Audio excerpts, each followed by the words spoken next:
नमस्कार दोस्तों, मैं युधिष्ठर चौधरी आपका आपके YouTube channel YS maths classes पर स्वागत करता हूं। दोस्तों, आज इस वीडियो में हम लेकर आए हैं कि भारतीय डाक ने यहां पर बम्पर वैकेंसीज निकाली हैं। ग्रामीण डाक सेवक जिसे हम GDS के नाम से जानते हैं, उसका प्रारंभिक तिथि कब रहेगा, ऑनलाइन एप्लीकेशन कब तक जमा कर सकते हैं, कितना एप्लीकेशन फीस देना है, कुल पदों की संख्या कितना है, किस स्टेट में कितनी वैकेंसी दी गई है, ये सारा कुछ इस वीडियो में हम डिस्कस करेंगे। अगर अभी तक आपने चैनल को सब्सक्राइब नहीं किया, सब्सक्राइब करें, वीडियो को लाइक करें और ज्यादा से ज्यादा शेयर करें ताकि ये वीडियो उन सभी दोस्तों के पास पहुंचे जो भारतीय डाक में ग्रामीण डाक सेवक की जॉब करना चाहते हैं। तो आइए सबसे पहले यहाँ पर हम बात करते हैं इसकी प्रारंभिक तिथि की। तो इसके ऑनलाइन एप्लीकेशन शुरू हो चुके हैं 10/2/2025 से, यानी कि 10 फरवरी 2025 से ऑनलाइन एप्लीकेशन शुरू हो चुके हैं। अंतिम तिथि की अगर बात करें तो 3/3/2025 यहाँ पे दिया गया है, यानी कि 3 मार्च 2025 तक आप इसका ऑनलाइन एप्लीकेशन जमा करा सकते हैं। ऑनलाइन एप्लीकेशन की फीस कितना होगा, तो आवेदन शुल्क आप 3/3/2025 तक जमा करा सकते हैं। किस कैटेगरी में कितनी फीस जमा की जाएगी आप यहाँ पर देख सकते हैं। अगर आप जनरल कैटेगरी, जिसे हम अनरिजर्व या फिर सामान्य जाति कहते हैं, या फिर आप OBC जिसे हम अदर बैकवर्ड कास्ट या फिर अन्य पिछड़ा वर्ग कहते हैं, इसके कैंडिडेट हैं, तो आपको यहाँ पर 100 रुपए का एप्लीकेशन फीस देना होगा। अगर आप SC जिन्हें हम शेड्यूल कास्ट कहते हैं, ST शेड्यूल ट्राइब्स यानी कि जनजातीय कहते हैं, या फिर PS फिजिकल हैंडीकैप जिन्हें हम विकलांग कहते हैं, उसके अंतर्गत आते हैं, तो आपको कोई आवेदन शुल्क नहीं देना है। आवेदन शुल्क आपके लिए शून्य रहेगा। और अगर आप किसी भी कैटेगरी की महिला कैंडिडेट हैं तो उसके लिए भी कोई आवेदन शुल्क आपको यहाँ पर नहीं देना है। ये आवेदन शुल्क आप कैसे जमा करेंगे, तो उसके लिए आप इंडियन पोस्ट पर चालान बनवाकर इसका फीस जमा करा देंगे। इसके बाद हम बात करते हैं इसमें आयु की। तो आयु 3/3/2025 यानी कि 3 मार्च 2025 को कैलकुलेट की जाएगी। उस समय आपकी आयु 18 वर्ष से 40 वर्ष तक होनी चाहिए, यानी कि कम से कम 18 वर्ष और ज्यादा से ज्यादा 40 वर्ष होनी चाहिए। और अगर आप रिजर्व कैटेगरी में आते हैं तो आपको यहाँ पर GDS जिसे हम ग्रामीण डाक सेवक कहते हैं, उसके नियम के अनुसार आयु में छूट दी जाएगी। इसके बाद हम बात करते हैं करेक्शन डेट की। तो करेक्शन डेट यहाँ पर 6 से 8 मार्च 2025 तक दिया गया है। करेक्शन की जरूरत आपको तब पड़ती है जब आप ऑनलाइन एप्लीकेशन भरते समय कोई गलती कर देते हैं और आप उसको सुधारना चाहते हैं। तो उसके सुधारने के लिए आपका एप्लीकेशन फॉर्म की लास्ट डेट के बाद विंडो को ओपन किया जाता है और उस समय आपको करेक्शन का मौका दिया जाता है। तो यहाँ पर जो करेक्शन का टाइम दिया गया है आपको 6 से 8 मार्च 2025 तक दिया गया है। अब बात करते हैं कुल पदों की संख्या। तो ये ऑल ओवर इंडिया भर्ती है। इसमें कुल पदों की संख्या आप देख सकते हैं 21,413 दिया गया है, जो कि एक बहुत बड़ी वैकेंसी है। 21,000 से ज्यादा पदों पर यहाँ पर निकाली गई है। अब बात करते हैं योग्यता क्या आपकी रहेगी। तो योग्यता यहाँ पर रखी गई है 10th पास होना चाहिए, लेकिन उसमें आपके पास मैथ्स और इंग्लिश सब्जेक्ट होने चाहिए। यानी कि अगर आपने मैथ्स और इंग्लिश सब्जेक्ट के साथ 10th पास किया है तो आप इसी के लिए एलिजिबल हैं और आप इसका फॉर्म फिल कर सकते हैं। उसके अलावा आपको लोकल भाषा का ज्ञान होना भी जरूरी है। अब बात करते हैं कि किस स्टेट में कितनी वैकेंसीज हैं। तो स्टेट वाइज वैकेंसीज यहाँ पे दिखाई गई हैं। सबसे ज्यादा वैकेंसी यहाँ पर दिखाई गई है उत्तर प्रदेश में, जो कि 3004 वैकेंसी हैं। उसके बाद बात करते हैं हम तमिलनाडु की, जहां पर 2292 वैकेंसी निकाली गई हैं। असम में 1870 वैकेंसी निकाली गई हैं। केरल की अगर बात करें तो 1385 वैकेंसी है। मध्य प्रदेश में 1314 वैकेंसी है। नॉर्थ ईस्ट के लिए 1260 वैकेंसी निकाली गई है। आंध्र प्रदेश की बात करें तो 1215 वैकेंसी है। गुजरात के लिए 1203 वैकेंसी रखी गई है। कर्नाटक के लिए 1135 वैकेंसी दी गई है और उड़ीसा के लिए 1101 वैकेंसी दी गई है। तो ये सारे स्टेट्स हैं जहां पर वैकेंसी 1000 से ज्यादा दी गई है। इन सभी के लिए आपको उस लोकल भाषा का ज्ञान होना जरूरी है जिस स्टेट से आप फॉर्म फिल करना चाहते हैं। जैसे हम अगर उत्तर प्रदेश की बात करें तो यहाँ पर हिंदी का ज्ञान होना बहुत अनिवार्य है। अगर तमिलनाडु की बात करें तो तमिल का ज्ञान होना जरूरी है। असम में असमी की जरूरत होती है। केरल में आपका कन्नड़, मध्य प्रदेश, नॉर्थ ईस्ट, तो गुजरात है तो गुजराती की आपको जरूरत पड़ेगी। तो ये उड़ीसा में उड़िया की जरूरत पड़ेगी और वेस्ट बंगाल के लिए आपको बंगाली भाषा आनी चाहिए। इसके बाद हम बात करते हैं कि जब पश्चिम बंगाल है तो उसमें 923 वैकेंसी दी गई है। अब यहाँ पर देखिए तेलंगाना, जहाँ पर 519 वैकेंसी निकाली गई है यहाँ पर जीडीएस के लिए। उत्तराखंड की बात करें तो 568 वैकेंसी है। बिहार के लिए 783 वैकेंसी यहाँ पे दी गई है। छत्तीसगढ़ के लिए 638 वैकेंसी है। दिल्ली के लिए 30 वैकेंसी दी गई है।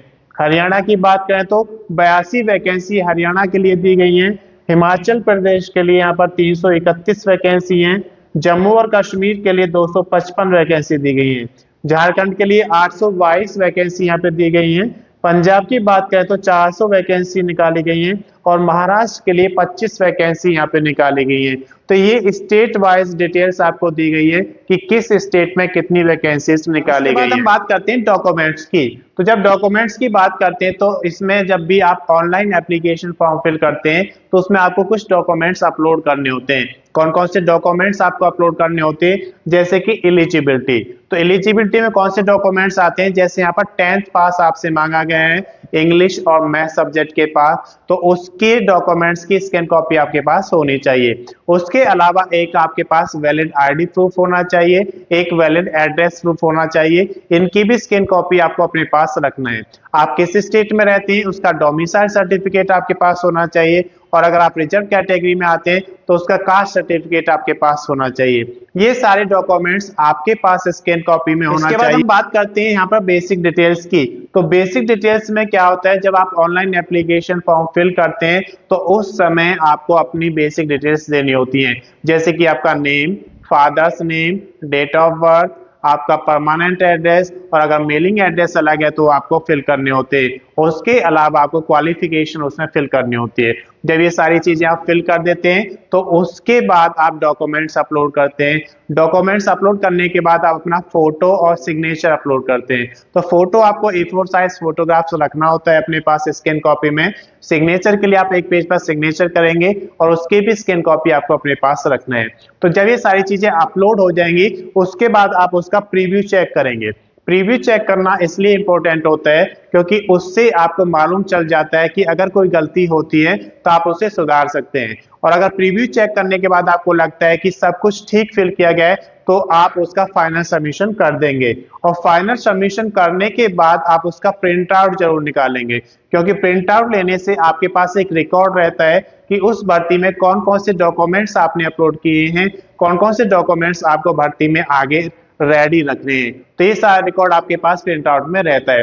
अगर इसकी अधिक जानकारी आपको लेना है तो अधिक जानकारी के लिए आप GDS यानी कि ग्रामीण डाक सेवक का जो जनवरी 2025 का नोटिफिकेशन है उसे पढ़ेंगे तो आपको सारी जानकारी मिल जाएगी। सुप्रीम कोर्ट ऑफ इंडिया ने जूनियर कोर्ट असिस्टेंट की वैकेंसीज निकाली हैं, जिसके ऑनलाइन एप्लीकेशन कब से शुरू होंगे, कब तक इसका लास्ट डेट रहेगा, कितना एप्लीकेशन फीस आपको जमा करना है, क्या क्वालिफिकेशन मांगा गया है, कौन कौन से डॉक्यूमेंट्स आपके अपलोड किए जाएंगे। तो स्टार्टिंग से प्रिंट आउट तक सारी जानकारी हम इस वीडियो में आपको बताने वाले हैं। वीडियो को अंत तक जरूर देखें। अगर अभी तक आपने चैनल को सब्सक्राइब नहीं किया सब्सक्राइब करें, वीडियो को लाइक करें और ज्यादा से ज्यादा शेयर करें ताकि ये वीडियो उन सभी दोस्तों के पास पहुंचे जो सुप्रीम कोर्ट ऑफ इंडिया में जूनियर कोर्ट असिस्टेंट की जॉब करना चाहते हैं। तो आइए सबसे पहले बात करते हैं इसकी प्रारंभिक तिथि की। तो इसके ऑनलाइन एप्लीकेशन शुरू हो चुके हैं 5/2/2025 से, यानी कि प्रारंभिक तिथि इसकी 5 फरवरी 2025 है। अगर अंतिम तिथि यानी कि लास्ट डेट की बात करें तो यहाँ पर 8/3/2025 दिया गया है, यानी कि 8 मार्च 2025 तक आप इसका ऑनलाइन एप्लीकेशन जमा करा सकते हैं। आवेदन शुल्क की अगर बात करें तो एप्लीकेशन फीस यहाँ पर 8/3/2025 यानी कि 8 मार्च 2025 तक आप जमा करा सकते हैं। किस कैटेगरी में कितना एप्लीकेशन फीस आपको देना है वो सारा कुछ इस वीडियो में हम आपको बताएंगे। तो अगर आप जनरल कैटेगरी जिसे हम अनरिजर्व या फिर सामान्य जाति कहते हैं, या फिर OBC जिसे हम अदर बैकवर्ड कास्ट या फिर अन्य पिछड़ा वर्ग कहते हैं, या फिर EWS जिसे हम इकोनॉमिकली वीक सेक्शन कहते हैं, इसके अंतर्गत आप आते हैं तो आपको 1,000 रुपए का एप्लीकेशन फीस देना होगा। और अगर आप एससी जिन्हें हम शेड्यूल कास्ट या पिछड़ी जाति कहते हैं, या फिर एसटी शेड्यूल ट्राइब्स जिन्हें हम जनजातीय कहते हैं, या फिर पीएच फिजिकल हैंडीकैप्स जिन्हें हम विकलांग कहते हैं, अगर आप इनमें से किसी भी कैटेगरी में आते हैं तो आपको सिर्फ 250 रुपए का एप्लीकेशन फीस यहाँ पे जमा करना होगा। ये एप्लीकेशन फीस आप कैसे जमा करा सकते हैं? अगर आप डेबिट कार्ड यूज करते हैं तो डेबिट कार्ड के थ्रू आप इसका ऑनलाइन एप्लीकेशन फीस जमा कर सकते हैं। अगर आप क्रेडिट कार्ड यूज करते हैं तो क्रेडिट कार्ड के थ्रू इसका ऑनलाइन एप्लीकेशन फीस जमा करा सकते हैं, या फिर आप नेट बैंकिंग के थ्रू भी इसका ऑनलाइन एप्लीकेशन फीस जमा करा सकते हैं। अब बात करते हैं हम इसमें आयु की। तो आयु जो इसमें मांगी गई है 8/3/2025 को कैलकुलेट की जाएगी, यानी कि 8 मार्च 2025 को आपकी आयु 18 वर्ष से 30 वर्ष तक होनी चाहिए, यानी कि कम से कम 18 वर्ष और ज्यादा से ज्यादा 30 वर्ष होनी चाहिए। अगर आप रिजर्व कैटेगरी में आते हैं तो आपको आयु में छूट दी जाएगी। कितनी छूट दी जाएगी? तो आप यहाँ पर देख सकते हैं supreme court of India SCI का जो नोटिफिकेशन निकाला गया है जूनियर कोर्ट असिस्टेंट JCA के लिए, उसके नियम के अनुसार आपको आयु में छूट दी जाएगी। इसके बाद हम बात करते हैं कुल पदों की। तो यहाँ पे कुल पदों की संख्या दी गई है 241, जो जूनियर कोर्ट असिस्टेंट के पद दिए गए हैं। योग्यता की बात करें तो स्नातक पास यहाँ पे मांगा गया है। अगर आपने किसी भी रिकॉग्नाइज्ड यूनिवर्सिटी से किसी भी स्ट्रीम में स्नातक पास किया हुआ है, बैचलर डिग्री लिया हुआ है, तो आप इसके लिए एलिजिबल हैं, आप इसका फॉर्म फिल कर सकते हैं। लेकिन उसके साथ साथ यहाँ पर आपसे टाइपिंग मांगा गया है। टाइपिंग इंग्लिश में मांगा गया है 35 वर्ड पर मिनट, यानी कि 35 वर्ड्स पर मिनट आपकी स्पीड होनी चाहिए टाइपिंग की इंग्लिश में। उसके साथ साथ आपके पास कंप्यूटर की नॉलेज होनी चाहिए।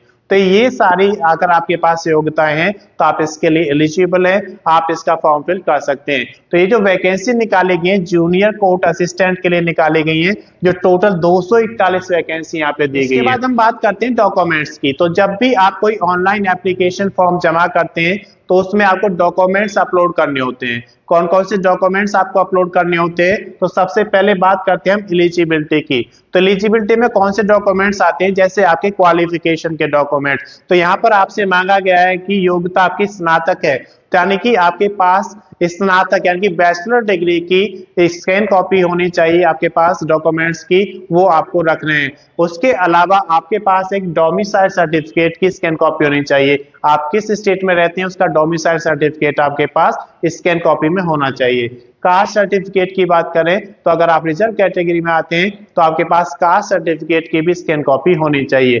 तो ये सारे डॉक्यूमेंट्स आपके पास एलिजिबिलिटी क्राइटेरिया में आते हैं। और अगर आप फिजिकल हैंडीकैप से हैं तो उसका भी सर्टिफिकेट स्कैन कॉपी में आपके पास होना चाहिए। अब बात करते हैं यहाँ पर आईडी प्रूफ की। तो इसके अलावा आपके पास एक वैलिड आईडी प्रूफ होना चाहिए, एक वैलिड एड्रेस प्रूफ होना चाहिए, ये भी आपको स्कैन कॉपी में अपने पास रखने हैं। उसके बाद बात करते हैं यहाँ पर फोटो की। तो आपके पास A4 साइज फोटोग्राफ होना चाहिए जिसकी स्कैन कॉपी आपको अपने पास रखना है। आप एक पेज पर सिग्नेचर करेंगे, उसकी भी स्कैन कॉपी आपको अपने पास रखना है।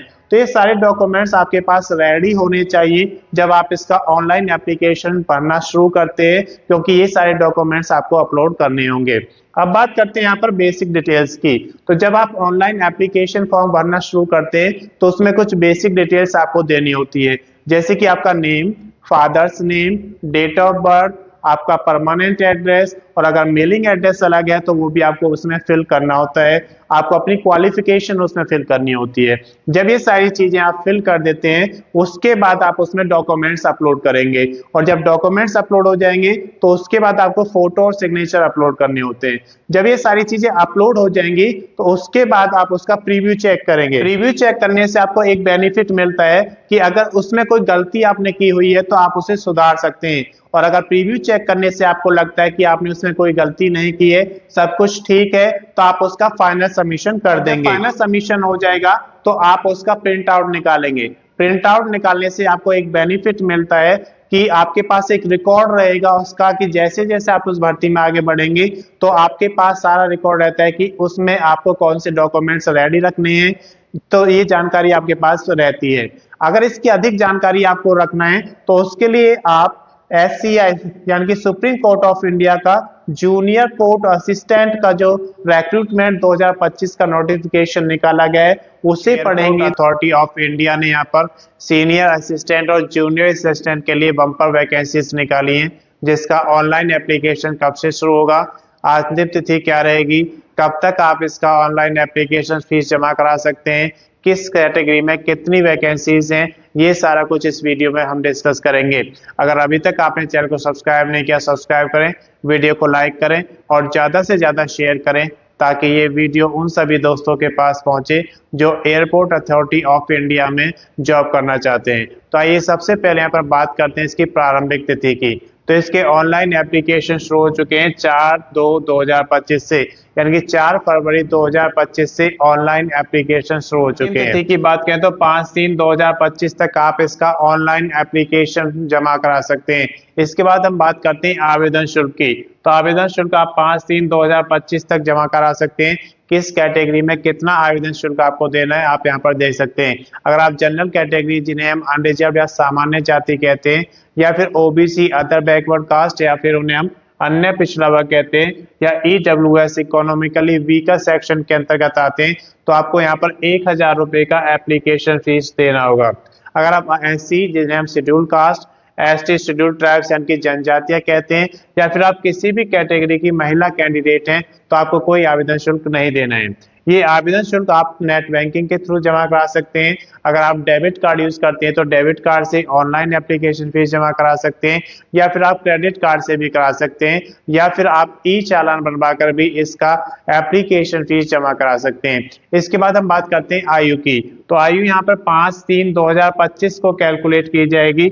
उस समय आपकी आयु 18 वर्ष से 30 वर्ष तक होनी चाहिए, यानी कि कम से कम 18 वर्ष और ज्यादा से ज्यादा 30 वर्ष। अगर आप किसी रिजर्व कैटेगरी में आते हैं तो आपको AAI यानी कि airport authority of India junior assistant और सीनियर असिस्टेंट का जो नोटिफिकेशन है उसके नियम के अनुसार आपको आयु में छूट दी जाएगी।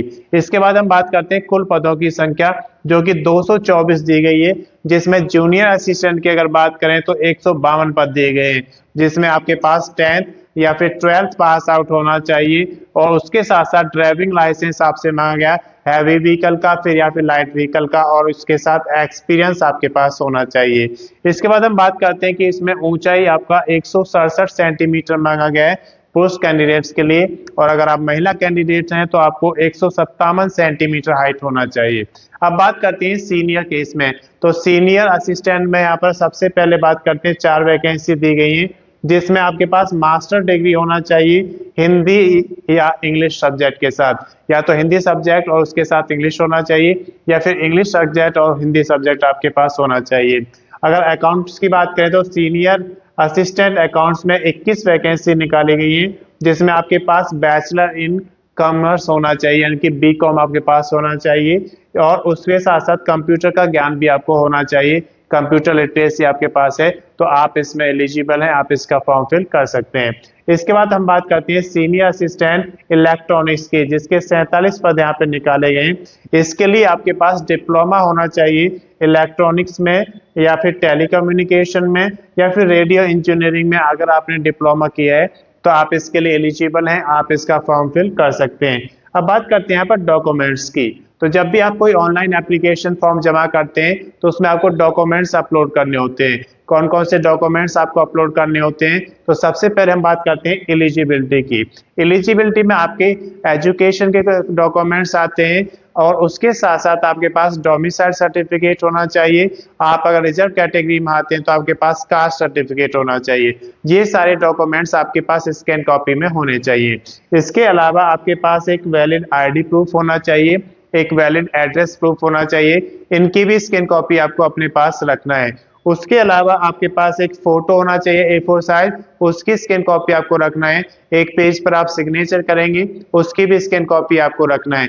तो ये सारे डॉक्यूमेंट्स आपके पास रेडी होने चाहिए जब आप ऑनलाइन एप्लीकेशन भरने के लिए तैयार होते हैं। इसके बाद हम बात करते हैं बेसिक डिटेल्स की। तो जब भी आप कोई ऑनलाइन एप्लीकेशन फॉर्म जमा करते हैं तो उसमें आपको बेसिक डिटेल्स देनी होती हैं, जैसे आपकी क्वालिफिकेशन क्या है, आपका डेट ऑफ बर्थ क्या है, आपका नेम, फादर्स नेम, आपका परमानेंट एड्रेस, और अगर मेलिंग एड्रेस अलग है तो वो भी आपको फिल करना होता है। जब ये सारी डिटेल्स आप फिल कर लेते हैं उसके बाद आपको डॉक्यूमेंट्स अपलोड करने होते हैं, और जब डॉक्यूमेंट्स आपके अपलोड हो जाएंगे फिर फोटो और सिग्नेचर आपको अपलोड करने होते हैं। ये सारी चीजें अपलोड करने के बाद आप उसका प्रीव्यू चेक करेंगे। चेक करने से आपको एक बेनिफिट होता है कि अगर उसमें कोई गलती है तो आप उसे सुधार सकते हैं, और अगर प्रीव्यू चेक करने के बाद आपको लगता है कि सब ठीक फिल किया गया है तो आप उसका फाइनल सबमिशन कर देंगे। और जब फाइनल सबमिशन हो जाएगा फिर उसके बाद आप उसका प्रिंट आउट जरूर निकालेंगे। प्रिंट आउट से आपके पास एक रिकॉर्ड रहता है कि आपने उस भर्ती में कौन कौन से डॉक्यूमेंट्स अपलोड किए हैं, आगे उस भर्ती में आपको कौन कौन से डॉक्यूमेंट्स रेडी रखने हैं। अगर इसकी अधिक जानकारी आपको लेना है तो उसके लिए आप AAI airport authority of India का जो ऑफिशियल नोटिफिकेशन है जूनियर असिस्टेंट और सीनियर असिस्टेंट के लिए, एडवर्टाइजमेंट नंबर 1/2025 NR, उसे पढ़ेंगे तो उस पर सारी जानकारी मिल जाएगी। मैं समझता हूं कि ये जानकारी आपके लिए पर्याप्त है। अगर अभी तक आपने चैनल को सब्सक्राइब नहीं किया, सब्सक्राइब करें, वीडियो को लाइक करें और ज़्यादा से ज़्यादा शेयर करें ताकि ये वीडियो उन सभी दोस्तों के पास पहुंचे जो एयरपोर्ट अथॉरिटी ऑफ इंडिया में जॉब करना चाहते हैं। धन्यवाद।